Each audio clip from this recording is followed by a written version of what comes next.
Chapter 44, My Lord and Lady.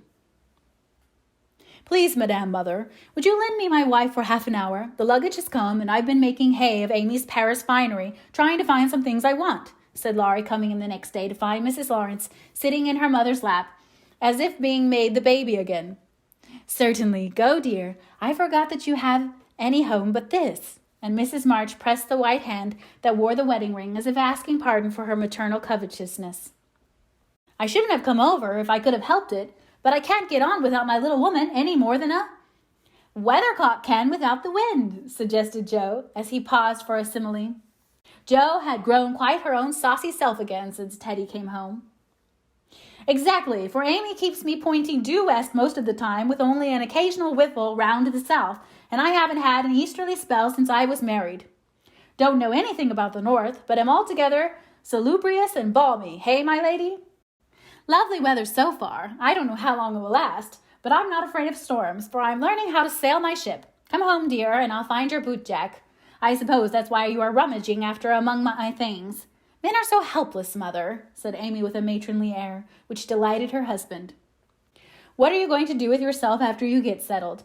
Asked Jo, buttoning Amy's cloak as she used to button her pinafores. We have our plans. We don't mean to say much about them yet, because we are such very new brooms, but we don't intend to be idle. I'm going into business with a devotion that shall delight Grandfather and prove to him that I'm not spoiled. I need something of the sort to keep me steady. I'm tired of dawdling and mean to work like a man. And Amy, what is she going to do? Asked Mrs. March, well pleased at Laurie's decision and the energy with which he spoke.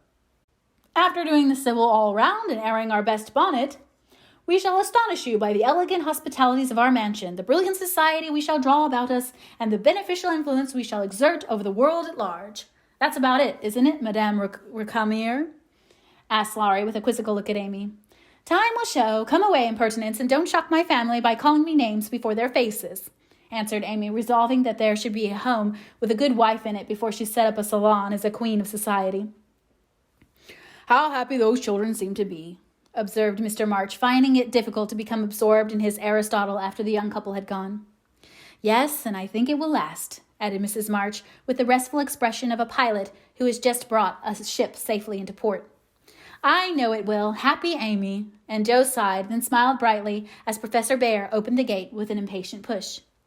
Later in the evening, when his mind had been set at rest about the bootjack, Laurie said suddenly to his wife, Mrs. Lawrence? My lord? That man intends to marry our Jo. I hope so. Don't you, dear?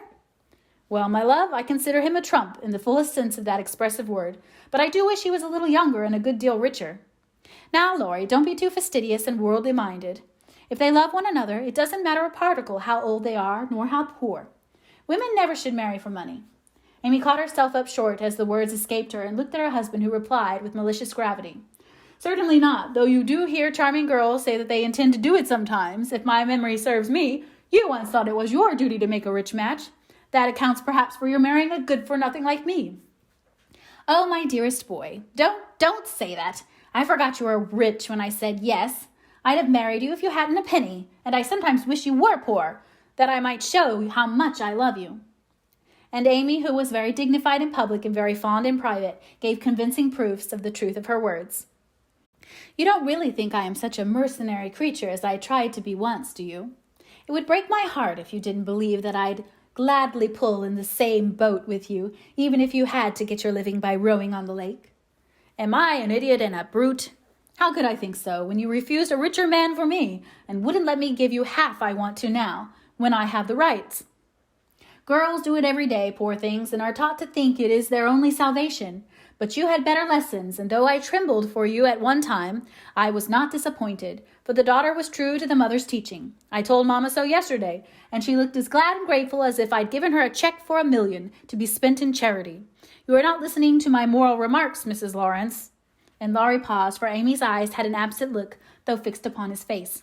Yes, I am, and admiring the mole in your chin at the same time. I don't wish to make you vain, but I must confess that I'm prouder of my handsome husband than of all his money. Don't laugh, but your nose is such a comfort to me. And Amy softly caressed the well-cut feature with artistic satisfaction. Laurie had received many compliments in his life, but never one that suited him better, as he plainly showed, though he did laugh at his wife's peculiar taste, while she said slowly, "May I ask you a question, dear?" "Of course you may." "Shall you care if Joe does marry Mr. Bear?" "Oh, that's the trouble, is it? I thought there was something in the dimple that didn't quite suit you. Not being a dog in the manger, but the happiest fellow alive, I assure you I can dance at Joe's wedding with a heart as light as my heels. Do you doubt it, my darling?" Amy looked up at him and was satisfied. Her little jealous fear vanished forever, and she thanked him with a face full of love and confidence. "I wish we could do something for that capital old professor. Couldn't we invent a rich relation who shall obligingly die out there in Germany and leave him a tidy little fortune?" said Laurie when they began to pace up and down the long drawing room, arm in arm, as they were fond of doing in memory of the chateau garden. "Joe would find us out and spoil it all. She is very proud of him, just as he is, and said yesterday that she thought poverty was a beautiful thing." "Bless her dear heart. She won't think so when she has a literary husband and a dozen little professors and professorins to support. We won't interfere now, but watch our chance and do them a good turn in spite of themselves. I owe Joe for a part of my education, and she believes in people's paying their honest debts, so I'll get round her in that way. How delightful it is to be able to help others, isn't it? That was always one of my dreams, to have the power of giving freely, and thanks to you, the dream has come true. Ah, we'll do quantities of good, won't we? There's one sort of poverty that I particularly like to help. Out-and-out beggars get taken care of, but poor gentlefolks fare badly, because they won't ask and people don't dare to offer charity.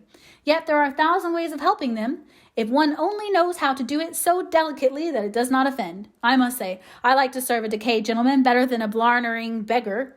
I suppose it's wrong, but I do, though it is harder." "Because it takes a gentleman to do it," added the other member of the Domestic Admiration Society. "Thank you. I'm afraid I don't deserve that pretty compliment, but I was going to say that while I was dawdling about abroad, I saw a good many talented young fellows making all sorts of sacrifices and enduring real hardships that they might realize their dreams.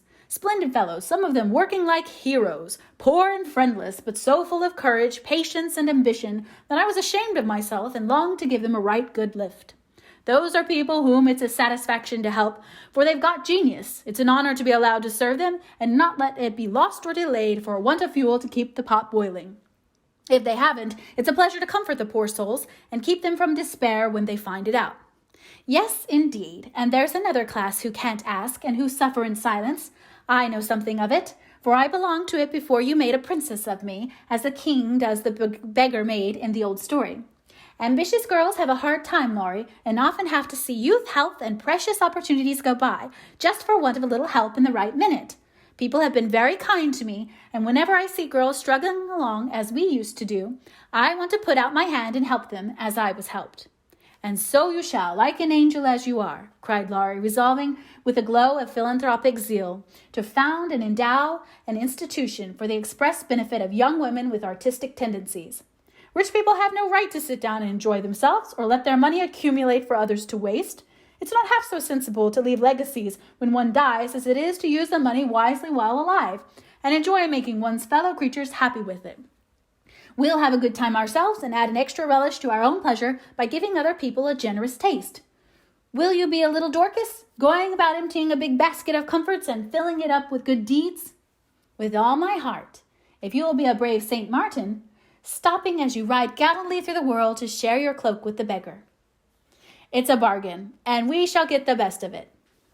So the young pair shook hands upon it, and then paced happily on again, feeling that their pleasant home was more homelike because they hoped to brighten other homes, believing that their own feet would walk more uprightly along the flowery path before them if they smoothed rough ways for other feet, and feeling that their hearts were more closely knit together by a love which could tenderly remember those less blessed than they.